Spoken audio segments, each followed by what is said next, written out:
Webinars DGE. Direção-Geral da Educação, Ministério da Educação e Ciência. Divulgação de projetos, iniciativas e boas práticas na educação portuguesa. Bem-vindos a mais um webinar DGE, hoje dedicado ao primeiro ciclo do ensino básico, mais concretamente às equipas multidisciplinares no primeiro ciclo. Para falar sobre este tema, convidámos a doutora Carla Cibel, licenciada em Psicologia da Educação, mestra em Relações Interculturais, doutorada em Educação. Foi professora do primeiro ciclo, técnica de educação no Instituto de Inovação Educacional até 1999 e desde então docente na Escola Superior de Educação de Setúbal. Tem trabalhado na formação inicial e contínua de professores, educadores e animadores socioculturais, desenvolvido vários projetos de formação, de investigação e de intervenção comunitária nas áreas da cidadania, multiculturalidade e das políticas educativas. Colabora com várias instituições e agências de avaliação e é perita externa desde 2009 nos agrupamentos de escolas de territórios de intervenção prioritária, que nos vai apresentar hoje o projeto das equipas multidisciplinares do primeiro ciclo do agrupamento João da Rosa de Olhão, a qual agradeço muito por ter estado agora connosco. Este projeto das equipas multidisciplinares é um projeto que nasce no agrupamento de escolas João da Rosa em Olhão. Este agrupamento de escolas é constituído por uma escola do segundo e terceiro ciclo do ensino básico, três escolas do primeiro ciclo, mas em duas delas está a ocorrer este projeto, duas escolas mais ou menos equivalentes, com cerca de 9 turmas, 400 alunos no seu todo, e decorre de um diagnóstico que fizemos em conjunto, eu e a equipa da escola, nomeadamente a sua equipa diretiva e também a coordenadora de escola, em que identificámos um conjunto de problemas. Esses problemas não dizem respeito apenas a este agrupamento, alguns deles são comuns a outros agrupamentos de escolas e a outras escolas do primeiro ciclo do ensino básico, mas queremos salientar que não consideramos que as equipas multidisciplinares no primeiro ciclo sejam, por um lado, um objetivo em si próprio, eles são apenas um modo de organização dos recursos humanos da escola para melhor servir do ponto de vista pedagógico os alunos, nem tampouco consideramos que estas equipas signifiquem o fim da monodocência, não o defendemos, até porque, e é de salientar, continuamos a ter a monodocência no primeiro e no segundo ano de escolaridade. Dizer quais foram exatamente os problemas que nós diagnosticámos e que são o ponto de partida para este projeto. Em primeiro lugar, a questão da transição. Sabemos que durante o primeiro ciclo do ensino básico, os alunos permanecem em geral com apenas um professor, às vezes têm apoios pontuais de outros professores, mas é apenas um professor que é responsável pela turma. Quando chegam ao segundo ciclo, no quinto ano, dá-se a transição de um professor para uma equipa de 6, 7 professores. Os alunos sofrem com esta mudança, sofrem com esta diferença e refletem normalmente no quinto ano uma baixa do seu sucesso escolar. Isto está escrito, houve estudos sobre esta questão da transição, estudos que mostram que tanto no quinto como no sétimo ano há esta consequência, porque a transição não é devidamente cuidada. Portanto, um dos aspectos que nós nos preocupámos era como fazer a transição de um professor para uma equipa de 6 ou 7 professores. E isto sendo uma preocupação, podíamos mudar, uma vez que é apenas um agrupamento, podíamos mudar esta situação. Segundo aspecto, a questão da falta de autonomia que os estudantes têm durante o seu percurso escolar. Era necessário conquistarem mais autonomia no seu trabalho. O projeto de sucesso escolar não é um projeto do professor só, é um projeto que tem que passar pelo aluno. O aluno tem que ser ativo nessa conquista e, por isso, as aulas apenas expositivas em que o aluno ouve e o professor fala, há muito que estão ultrapassadas, mas nós sentíamos, e apesar disto não ser a regra, também nesse agrupamento, queria-se mais, fazer mais em prol da autonomia do aluno. Terceira coisa, a questão da diferenciação pedagógica. Há muito que o desejamos, que as aulas não sejam iguais para todos, porque os alunos também não são iguais e uns precisam muito mais de apoio do que precisam outros. Uns têm um tipo de dificuldades que não têm outros. Ora, numa aula única é muito difícil trabalhar isto. Era preciso pensar numa estrutura de aula capaz de apoiar também, e em tempos escolares, capazes de apoiar os alunos que mais necessitam e aqueles que também querem ir mais longe. E, portanto, esta questão de um trabalho em prol da diferenciação em torno de cada aluno, diferenciação em torno de cada grupo ou de cada grupo de nível. Última questão, que foi objeto da nossa discussão. Porque um professor sozinho? Muitas vezes o professor sente-se no primeiro ciclo com a sua turma, com a sua perspectiva, com o seu olhar e não tem com quem cruzar esse mesmo olhar. É ele o titular e não há um conselho de docentes como há no segundo e terceiro ciclo. Então, por que não cruzar estes olhares, ter mais professores a intervir, ter uma equipa que pudesse, no fundo, responsabilizar-se pela turma, cruzar estas perspectivas, ajudar, se calhar um vê umas coisas, outro vê outras, e neste encontro, nestas diferentes perspectivas, era possível trabalhar de uma forma muito melhor. Acresce a isto ainda o facto de, hoje em dia, muitos professores do primeiro ciclo terem, de facto, uma formação mais especializada numa das áreas curriculares do primeiro ciclo. Portanto, eles, na sua formação inicial, já têm, muitas vezes, este trabalho preparatório, porque não, então, especializarem-se, poderem dar e aprofundar mais essa área curricular, partilhando a turma com outro, mas especializando-se nessa área.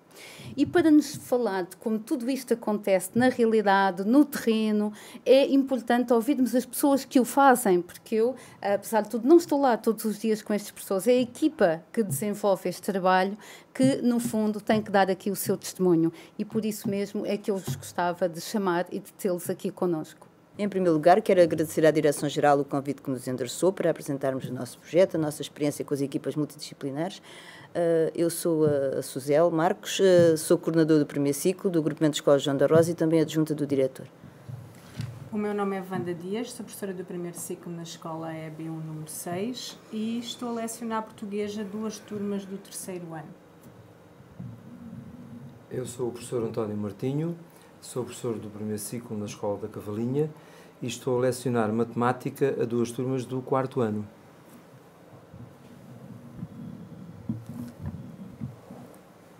Dando continuidade às palavras simpáticas e encorajadoras da nossa perita externa, e uma vez que estavam identificados os problemas e lançado o desafio, nós refletimos ao nível do departamento e fomos passando o enfoque do ensino para a aprendizagem. Aprendizagem enquanto processo avaliado e autorregulado, assenta em práticas de trabalho direto da parte do professor e de trabalho autónomo.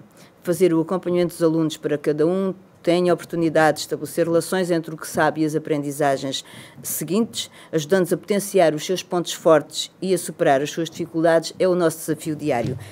Passando dos princípios às medidas concretas, posso referir o seguinte: nós, mantendo o professor titular de turma, constituímos equipas de 2 a 3 docentes nos terceiros e nos 4º anos, como já foi referido, com partilha regular da definição do trabalho e consequente avaliação. Isto materializa-se em reuniões semanais. Temos uma segunda medida em que nós, logo ao nível da distribuição de serviço, nós fazemos-lo de acordo com a formação científica do professor ou do interesse pela área disciplinar. Também começámos a fidelizar as equipas que se venham a revelar funcionais. Fizemos a redefinição de tempos escolares da turma e dos instrumentos de regulação da aprendizagem. Também fizemos igualmente um grande investimento ao nível da diferenciação pedagógica, da afetação e reafetação dos professores de apoio nos tempos e nas áreas onde eles se manifestam mais necessários e ainda ao nível dos apoios, em horário dos apoios, fizemos também um investimento para o horário extraescolar. Isto são miúdos que o acompanhamento exterior muitas vezes é escasso e eles na escola têm a oportunidade, os que têm necessidades maiores, têm a oportunidade de ter aulas suplementares, aulas de apoio, mediante um protocolo assinado, contratualizado com os encarregados de educação. Finalmente, e sem querer esgotar, e não em último lugar, temos o investimento e a partilha de recursos para as diferentes áreas curriculares, que é também uma vertente em que temos vindo a investir. Portanto, e depois como é que todo este processo se concretiza em sala de aula? Portanto, o professor, na sua sala, depara-se nos momentos avaliativos, depara-se com vários cenários de aprendizagem, em que tem um grupo de alunos que compreenderam e são capazes de aplicar todos os conteúdos. Temos alunos que manifestam algumas dificuldades nos conteúdos trabalhados e temos outros alunos que manifestam muitas dificuldades. E perante este cenário de diferentes níveis de aprendizagem, como é que o professor vai fazer a gestão em sala de aula e gerir todos estes níveis de aprendizagem dos seus alunos, sem descurar o seguimento do processo educativo, sem deixar de dar apoio individual aos alunos que têm mais ou menos dificuldades e sem deixar de investir nos alunos que apresentam mais facilidade no processo de compreensão e aplicação. A solução que nós encontramos foi partilhar essa mesma gestão de aprendizagens com o aluno. Ou seja, o aluno à partida sabe quais são os conteúdos que vão ser trabalhados em determinado espaço de tempo e nos momentos de avaliação é feita a regulação dessas aprendizagens. E é a partir desse registro, onde o aluno tem registadas as suas facilidades e as suas dificuldades, que é elaborado um plano individual de trabalho que é executado pelo aluno em trabalho autónomo. Este trabalho é feito nos momentos de apoio ao estudo, em casa, nas aulas de apoio complementar e desta forma cada aluno individualmente desenvolve um trabalho de superação das dificuldades ou potencializa as suas facilidades. Portanto, todo este processo que nós tentamos levar a cabo, todo este processo de autorregulação por parte do aluno, tem a cooperação de um professor de apoio que acompanha a evolução das aprendizagens dos alunos e está presente nos momentos de apoio ao estudo, de forma a facilitar este atendimento individual dado a cada um dos alunos. E para que todo este processo de acompanhamento individual seja possível, tem que haver não só o acompanhamento por parte do professor em termos de dar a conhecer ao aluno os conteúdos, mas também tem que fornecer ao aluno ferramentas que o ajudem a aprender a organizar-se, a estudar, a identificar as suas falhas e as suas potencialidades e a ter motivação para fazer mais e melhor. São utilizadas diferentes estratégias e diferentes metodologias de ensino, o trabalho a pares, o trabalho a grupos, e quando assim se justifica são também feitos grupos de homogeneidade relativa e são geridos todos os recursos humanos e materiais disponíveis em função do aluno e deste levar a cabo todo este processo de ensino. Existem também na sala de aula espaços organizados, onde o aluno tem acesso a recursos que o ajudam a superar as suas dificuldades, para além do professor. Portanto, há ficheiros autocorretivos, livros, manuais. Portanto, e cada aluno ainda possui um caderno de trabalho autónomo, onde estão registados onde estão fixadas todas estas grelhas de autorregulação, onde é executado todo o trabalho autónomo e onde também estão registros, onde há registros simples e claros que o aluno pode consultar em qualquer momento de forma a ajudar o trabalho que tem em mente fazer. Portanto, este caderno acompanha-os sempre e é um instrumento de trabalho essencial em todo este processo. Pensamos que desta forma estamos a promover o sucesso escolar e a criar alunos ativos na construção do seu saber. Eu vou falar na perspectiva do professor, mais na perspectiva do professor e na minha experiência pessoal. Este trabalho de equipa multidisciplinar não me é estranho, porque eu trabalhei 8 anos na telescola, 2 professores, um lecionava a área de letras e outro lecionava a área de ciências, e isto já pressupunha um trabalho de equipa do qual eu gostei muito. Permite um melhor conhecimento do aluno, há aspectos que podem passar despercebidos a um docente, logo permite uma melhor utilização de estratégias mais eficazes, uma avaliação mais rigorosa. Não se pode dizer, e não se dizia, a minha turma. A turma era dos dois. Eu lecionava uma turma de 5º ano e lecionava uma turma de 6º ano. A área de letras. A minha colega lecionava a área de ciências. No primeiro ciclo, em 2012, 2013, quando comecei a lecionar uma turma de 3º ano, que já vinha comigo desde o início, desde o 1º ano, fui convidado não propriamente a trabalhar em equipa multidisciplinar, mas a fazer um trabalho de equipa com a minha colega do 3º ano. Trocávamos de sala e os alunos foi-lhes permitido contactarem com estilos diferentes de dar aulas.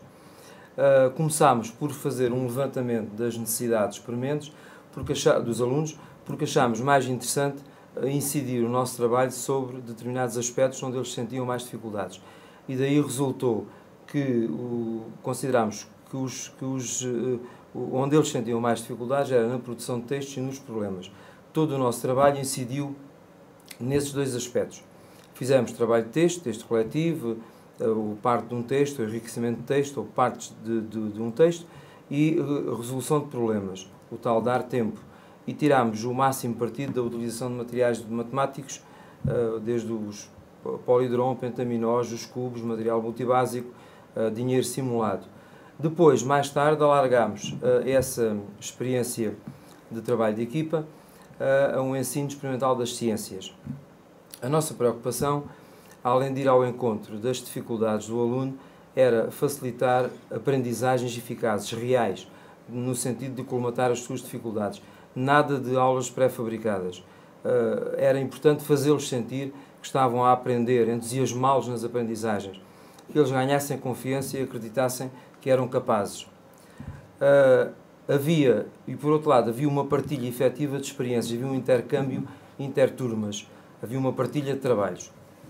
Em 2013, 2014, no 4º ano, com as mesmas turmas, continuámos, mas aí sim com a equipa multidisciplinar. Eu lecionava a matemática e a minha colega lecionava português. Aqui ainda havia aquele sentimento, a minha turma, tinham sido 3 anos com a mesma turma, ainda sentíamos isso.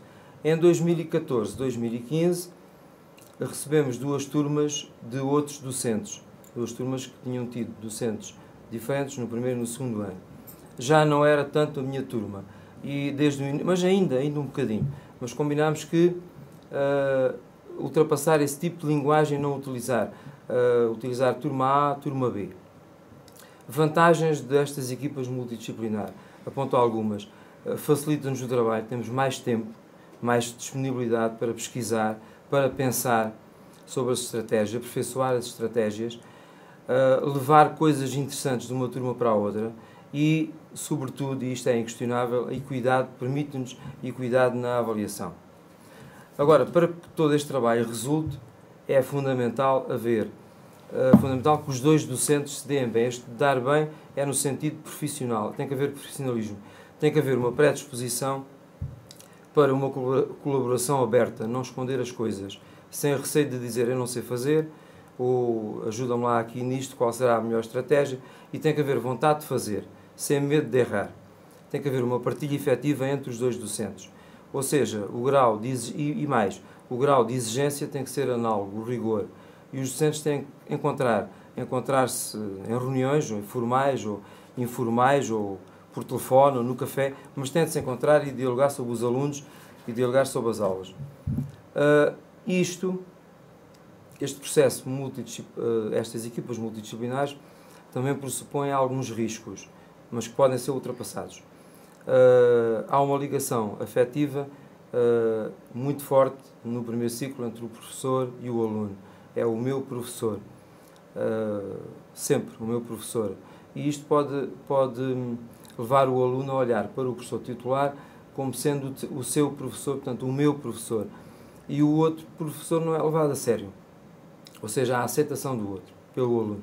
E mais perigoso, a aceitação do outro professor pelos pais. E aqui os professores têm que estar muito atentos. Têm que valorizar a importância da outra disciplina, têm que engrandecer o trabalho do outro professor, e aos pais tem que ser tudo muito bem explicado, com clareza, se fazer sentir aos pais que há uma equipa e quais são as vantagens dessa equipa. como é que o trabalho se vai desenrolar. Mas isto sem rodeios, sem complexos, e para que os pais se apropriem o mais possível de todo este processo. Após esta brilhante descrição do projeto das equipas multidisciplinares do agrupamento João da Rosa, resta-me manifestar os meus agradecimentos a todos os que aqui vieram testemunhar, em particular a quem vem de tão longe, não esquecendo de a quem nos vê, caso queiram comentar alguma coisa ou pôr alguma questão, que o devem fazer para o nosso e-mail, que é webinar@dge.meg.pt. E até ao próximo webinar.